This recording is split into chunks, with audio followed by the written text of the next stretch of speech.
Hi guys! Welcome to my channel! Nandito ako ngayon, ituturo ko sa inyo kung paano magluto ng pancit bihon.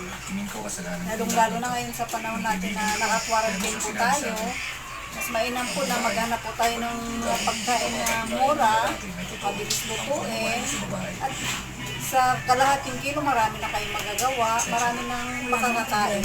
Ito po yung pancit bihon.